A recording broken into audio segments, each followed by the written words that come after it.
Welcome students. आज हम बात करेंगे relation between angular and linear velocities. जैसे कि पिछले लेक्चर्स में हमने एंगुलर वेलोसिटी और एंगुलर एक्सेलरेशन की बात की थी। आज हम उनका रिलेशन निकालेंगे लीनियर वेलोसिटीज के लिए। उसके लिए हम सबसे पहले एक केस कंसिडर करने जा रहे हैं कि जिसके लिए हमने एक रिजिड बॉडी कंसिडर किया स्टूडेंट्स, जो कि हमारे पास क्या करी है, एक मतलब कि रोटेटरी मोशन परफॉर्म कर रही है अलोंग द जी एक्सिस। ठीक है, यानी कि जी एक्सिस के अलोंग जो उसकी रोटेशन है, यानी कि उसकी जो बॉडी मूव कर रही है, यानी कि ये अगर मेरे पास जी एक्सिस है, ठीक है, उसके अराउंड जो है उसकी एंगुलर वेलोसिटी जिसे हमने ओमेगा से डिनोट किया था, यानी कि उसकी एंगुलर वेलोसिटी जो है वो इस डायरेक्शन में और वो इस डायरेक्शन में रोटेट कर रही है। ठीक है, और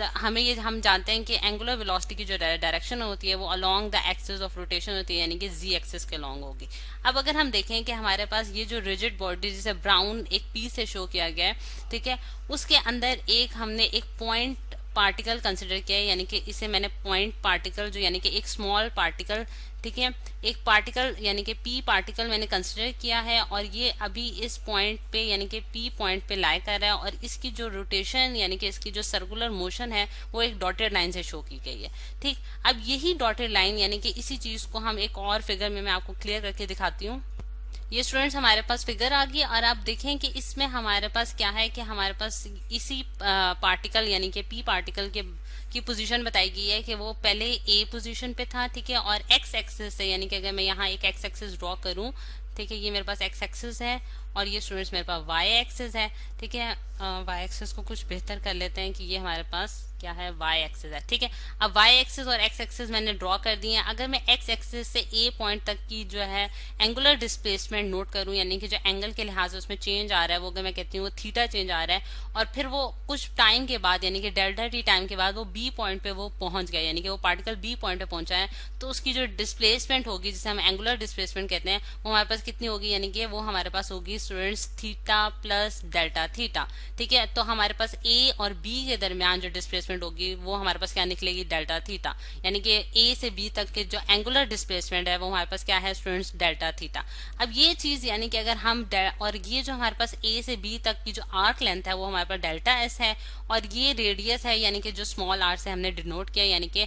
हमारे पास सेंटर पॉइंट से लेके जो सर्कमफ्रेंस तक का डिस्टेंस होता है वो स्टूडेंट्स हमारे पास क्या कहलाता है, हमारे पास रेडियस कहलाता है। ठीक, अब अगर हमने जैसा कि हमने पिछले लेक्चर्स में भी देखा था कि हमारे पास एक रिलेशन है जो कि हमने निकाला था कि आर्क लेंथ का रिलेशन जो है वो एंगुलर डिस्प्लेसमेंट के साथ वो हमारे पास delta S is equal to R delta theta होता है। ठीक है, और ये हमें रेडियन से हमने डिफाइन किया था कि हमारे पास जो आर्क लेंथ है और डिवाइडेड बाय हमारे पास रेडियस जो होता है वो रेडियन के बराबर होता है। ये एंगल जो है इसको हम मेजर करते हैं जो कि हमारे पास एंगुलर डिस्प्लेसमेंट कराता है। इसमें बेसिकली जो हमारे पास डेल्टा थीटा है, मैं यहाँ लिख भी देती हूँ कि ये हमारे पास क्या स्टूडेंट्स, ये हमारे पास एंगुलर डिस्प्लेसमेंट है। ठीक है, एंगुलर डिस्प्लेसमेंट है यानी कि एंगल के लिहाज से जो बॉडी ने डिस्प्लेसमेंट परफॉर्म किया वो हमारे पास क्या कहलाएगी, एंगुलर डिस्प्लेसमेंट। ठीक, अब अगर हम इस यानी कि delta S is equal to R delta T, ये हमारे पास रिलेशन आ गया। अगर हम इस यानी कि ये जो हमारे पास ए बॉडी जो है यानी कि ये जो पॉइंट पी था यानी कि एक पार्टिकल जो ए से बी पॉइंट तक गया है, इसको एक शॉर्टेस्ट टाइम इंटरवल के लिए हम इसकी जो है मोशन को नोट करें, यानी कि अगर मैं delta S divided by delta T कर देती हूँ, यानी कि डिवाइड कर देती हूँ इस इक्वेशन को बाय डेल्टा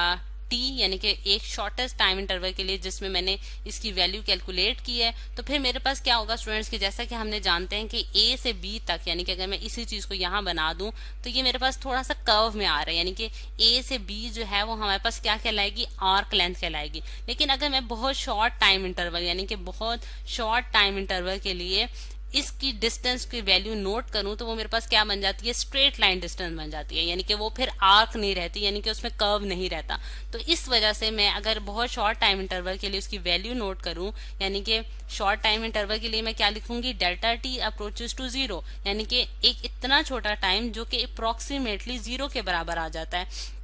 तो उस टाइम के लिए हम क्या कर सकते हैं स्टूडेंट्स कि हम delta S divided by delta T की वैल्यू जो है वो बराबर कर सकते हैं। किसके बराबर कर सकते हैं स्टूडेंट्स? लीनियर वेलोसिटी के, जो कि हमारे पास v कहलाएगी। यानी कि ये डेल्टा एस जो है हमारे पास डिस्प्लेसमेंट होगा from point A to point B, जो कि एक पार्टिकल की है, यानी कि एक स्मॉल पार्टिकल जो कि एक रिजिड बॉडी में लाई कर रहा है। ये हमारे पास क्या है? रिजिड बॉडी, ठीक है। और रिजिड बॉडी के अंदर यानी कि उसके अंदर एक स्मॉल पार्टिकल है जो कि हमने कंसिडर किया हुआ है, सही। तो उस पार्टिकल की हम बात कर रहे हैं कि उसकी जो स्मॉलेस्ट डिस्प्लेसमेंट है शॉर्ट टाइम इंटरवल के लिए जो हमने नोट किया है वो हमारे पास क्या होगी? Delta S divided by delta T, और वो हमारे पास लीनियर वेलोसिटी यानी कि v के बराबर आएगी, और r एज इट इज, और delta theta divided by delta T students हमारे पास क्या होगी? हमारे पास एंगुलर वेलोसिटी होगी, जिसे मैंने ओमेगा से डिनोट कर दिया है। एंगुलर वेलोसिटी होगी क्योंकि हमें पता है वो क्या होता है। एंगुलर वेलोसिटी हमारे पास क्या होता है? Change in angular displacement divided by time, यानी कि हमारे पास जो एंगुलर डिस्प्लेसमेंट में जो चेंज आ रहा है। तो स्टूडेंट्स ये एक रिलेशन हम इस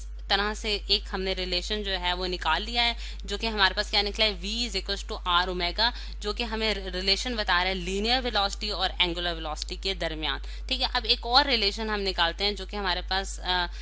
एसेलरेशन, लीनियर एसेलरेशन और एंगुलर एसेलरेशन के दरमियान होगा। उसमें हम बिल्कुल यही पार्टिकल यानी कि जो p पार्टिकल हमने कंसिडर किया था उसकी मोशन कंसिडर करते हैं इसी पॉइंट a और b के दरमियान। अगर मैं यानी कि ये इक्वेशन यानी कि v is equal to R omega को ही आगे लेके चलूं तो मैं ये देख सकती हूँ कि हमारे पास जो v वेलोसिटी है यानी कि a इस पॉइंट पे अगर आप देखें स्टूडेंट्स तो v की जो वेलोसिटी है वो अलोंग द टेंजेंट है। यानी कि हम जानते हैं कि हमारे पास लीनियर वेलोसिटी जो होती है वो अलोंग द टेंजेंट होती है, यानी कि उसकी डायरेक्शन टेंजेंट के अलोंग होती है, और टेंजेंट हमें वो लाइन है जो कि सर्कल को किसी एक पॉइंट पे टच करती है, ठीक। और अगर मैं इसी इक्वेशन को यानी कि v यहाँ मैं किसी डिफरेंट कलर से यानी कि v को डिवाइड करूं t से और ओमेगा को भी डिवाइड करूं t से, और शॉर्टेस्ट टाइम इंटरवल के लिए अगर हम इसकी वैल्यू नोट करें यानी कि शॉर्टेस्ट टाइम इंटरवल वो टाइम यानी कि जिसके लिए हम इसकी वैल्यू कैलकुलेट करना चाहते हैं। तो स्टूडेंट्स इस इक्वेशन से अगर हम देखें v is equal to R omega, यानी कि अगर मैं शॉर्टेस्ट टाइम इंटरवल यानी कि यहाँ मैं लिख भी देती हूँ कि डेल्टा t अप्रोचेस टू 0 के लिए अगर हम देखें तो बेसिकली ये वो वेलोसिटी है जिसके जरिए पार्टिकल जो है वो इस मतलब कि सर्कुलर मोशन के जो है वो एग्जीक्यूट कर रहा है, यानी कि हर पॉइंट पे उसकी टेंजेंट की वैल्यू जो है वो चेंज होगी। लेकिन अगर हम मतलब कि बहुत शॉर्ट टाइम इंटरवल के लिए उसकी वैल्यू नोट करें तो वो हमें क्या मतलब कि ये वाली जो वेलोसिटी है स्टूडेंट्स, ये वाली वेलोसिटी हमारे पास क्या बन जाएगी? इसको मैं यहाँ लिख देती हूँ कि ये हमारे पास टेंजेंशियल वेलोसिटी के बराबर आ जाएगी। यानी कि वो मैंने एक इंस्टेंट पे जो मैं उसकी स्मॉलेस्ट वैल्यू कैलकुलेट करूंगी तो फिर वो मेरे पास एक डायरेक्शन देगी जो कि मुझे बन जाएगी टेंजेंशियल वेलोसिटी, और टेंजेंशियल यहाँ मैं लिख भी देती हूँ, टेंजेंशियल वेलोसिटी बन जाएगी। और अगर मैं टेंजेंशियल वेलोसिटी को डिवाइड करूँ टाइम से तो वो मुझे क्या बनाता है? वो मेरे पास लीनियर एक्सेलरेशन बनाता है। यानी कि वो क्या बन जाएगा हमारे पास यानी कि v डिवाइडेड बाय t यानी कि tangential velocity divided by time जो है वो हमारे पास क्या बन जाएगा? लीनियर एक्सेलरेशन, जिसे मैंने a से लिख दिया है और r को मैं एज इट इज नीचे उतारा है, और ओमेगा डिवाइडेड बाय t यानी कि एंगुलर हमारे पास जो एंगुलर वेलोसिटी में चेंज आ रहा है पर यूनिट टाइम के लिहाज से वो हमारे पास क्या कहलाता है? अल्फा कहलाता है, जो कि एंगुलर एक्सेलरेशन है, ठीक है। वो हमारे पास क्या है स्टूडेंट्स? एंगुलर एक्सेलरेशन, और वो मैंने अल्फा से लिख दी, डिनोट कर दिया है। हमारे पास ये एंगुलर एक्सेलरेशन है, यानी कि जो हमारे पास ओमेगा जो है क्योंकि उसकी डायरेक्शन जो है वो क्या है स्टूडेंट्स? वो हमारे पास अलोंग द एक्सिस मतलब कि z एक्सिस के अलोंग है, ठीक है, z एक्सिस के अलोंग है। और उसमें जो चेंज आ रहा है यानी कि हमें पता है ओमेगा जो है हमारे पास delta theta divide by delta T है, यानी कि हर पॉइंट पे उसके एंगल चेंज हो रहा है। और शॉर्ट टाइम के लिए अगर हम देखें तो हमारे पास वो अल्फा यानी कि ओमेगा डिवाइड बाय टी जो है वो हमारे पास अल्फा के बराबर आ जाएगा, ठीक है। तो ये मेरे पास अगर मैं इसको मोर स्पेसिफिकली लिखना चाहती हूँ तो मैं यहाँ क्या लिख दूंगी? A T is equal to R alpha, ठीक है। तो ये स्टूडेंट्स हमारे पास एक सेकंड रिलेशन बन गया जो कि हमारे लीनियर एक्सेलरेशन को रिलेट कर रहा है एंगुलर एक्सेलरेशन के लिए, ठीक है। अब ये जो दो इक्वेशन स्टूडेंट्स हमने जो है डिराइव की हैं इनकी अगर हम कंक्लूजन करें यानी कि अगर मैं इनको देखूं कि मेरे पास अगर यहाँ मैं लिख देती हूँ कि मेरे पास v is equal to R omega है एक रिलेशन, और एक A T is equal to हमारे पास क्या है? आर अल्फा, ठीक है। ये दो रिलेशंस हैं जिनके तहत अगर हम देखें तो हम ये कह सकते हैं कि अगर मेरे पास यानी कि कोई रिजिड बॉडी हो स्टूडेंट, मेरे पास अगर कोई रिजिड बॉडी हो जिस तरह से यहाँ मैंने एक जो है एक मतलब कि एक रॉड दिखाया है, वुडन रॉड है मेरे पास, ठीक है। और वुडन रॉड को मैंने उसके सेंटर ऑफ एक्सिस जो है वो डिनोट किया, ये उसका सेंटर ऑफ एक्सिस है, और जो एंगुलर डिस्प्लेसमेंट कह रहा है वो थीटा है, और ये जो मेरे पास क्या है एंगुलर वेलोसिटी जो कि ओमेगा से डिनोट किया। अगर मैं देखूं कि मेरे पास अगर दो पॉइंट्स हो, जिस तरह से यहाँ मैंने पॉइंट बी डिनोट किया है और एक पॉइंट ए है, ठीक है, यानी कि ये दो पॉइंट जो मैंने डिनोट किए ये क्या है, मेरे पास बेसिकली दो पार्टिकल्स हैं जो कि इस रिजिड बॉडी में लाया करें, यानी कि ये पूरी जो वुडन रॉड है इसके अंदर दो पार्टिकल्स हैं। अब उसका रेडियस यानी कि सेंटर से जो रेडियस बनता है, एक का रेडियस इतना बनता है जो कि r1 अगर मैं से कह देती हूँ, और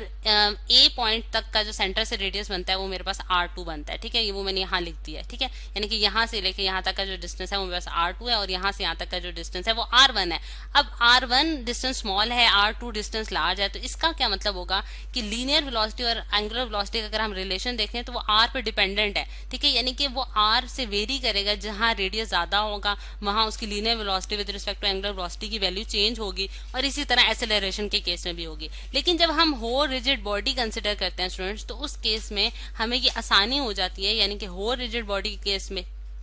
हमें ये आसानी हो जाती है कि हम उस केस में हमारे पास एंगुलर वेलोसिटी और एंगुलर एक्सेलरेशन की वैल्यू चेंज नहीं होती, बल्कि वो सेम रहती है, क्योंकि हम उसको as a whole rigid body consider कर रहे होते हैं। लेकिन जब हम एक सिंगल पार्टिकल की बात करते हैं तो उस केस में हमारे पास क्या होता है कि उसकी स्पीड और एक्सेलरेशन की वैल्यू जो है वो डिफर करती है विद रिस्पेक्ट टू रेडियस, यानी कि वो हमारे पास सेंटर से कितने डिस्टेंस पे लाई कर रही है, सही। तो ये चीज मतलब कि इस चीज ने हमारे लिए इंसानी पैदा कर दी है कि अगर हम होल रिजिड बॉडी को कंसिडर करेंगे, यानी कि इंटायर बॉडी को कंसिडर करेंगे, तो उस केस में हमारा केस सिमिलर मतलब कि हमें बेनिफिशियल हो जाएगा कि हमारे उस केस में हमारे पास एंगुलर एक्सेलरेशन, एंगुलर वेलोसिटी और एंगुलर डिस्प्लेसमेंट की वैल्यू कांस्टेंट रहेगी, यानी कि सेम रहेगी। तो ये है स्टूडेंट्स हमारे पास relation between angular and linear velocities.